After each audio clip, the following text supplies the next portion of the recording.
আল্লাহর এক বান্দা ছিল নামাজে সেজদায়। তখন আল্লাহ রাব্বুল আলামিন তাকে ডাক দিয়ে বলে, বান্দা তুই যতই নামাজ পড়, যতই সেজদা কর, তোর জায়গা জাহান্নাম। এই কথা শুনে বান্দাটি বলল, আলহামদুলিল্লাহ। আল্লাহ তখন বলে, এই বান্দা, জাহান্নামের কথা শুনে কেউ আলহামদুলিল্লাহ কয়? বান্দা তখন বলে, আল্লাহ, জাহান্নামের মালিকও তুমি, জান্নাতের মালিকও তুমি। তুমি আল্লাহ খুশি হয়ে যদি আমাকে জাহান্নামও দাও, তাও আমার আপত্তি করার কোনো অধিকার নেই। আল্লাহ তখন বলেন, বান্দা, জাহান্নামে গেলে তুই পুড়ে যাবি, তোর খুব কষ্ট হবে। বান্দা তখন বলতেছে, আল্লাহ, কষ্ট শুধু আমার হবে না, তোমারও হবে। আল্লাহ তখন বলতেছে, বান্দা, তুই পুড়বি জাহান্নামের আগুনে, আমার কষ্ট হবে কেন? বান্দা তখন বলে, আল্লাহ, কোনো মায়ের কোল থেকে যদি কোনো বাচ্চা পানিতে পড়ে যায়, তাহলে কোনো মাই দূরে দাঁড়িয়ে থাকতে পারে না, দৌড়ে গিয়ে বাচ্চাকে কোলে নেয়। আমার বিশ্বাস ওই মায়ের চেয়ে কোটি কোটি গুণ দয়া তোমার বেশি। আমাকে জাহান্নাম দিলে তুমিও আল্লাহ শান্তি পাবে না।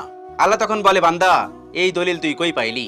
বান্দা তখন বলে, আল্লাহ, আমাদের জাতির পিতা ইব্রাহিম আলাইহিস সালাম তোমার প্রেম মুখে নিয়ে যখন নমরুদের আগুনে পড়ে গেল, তার আগেই তুমি বলে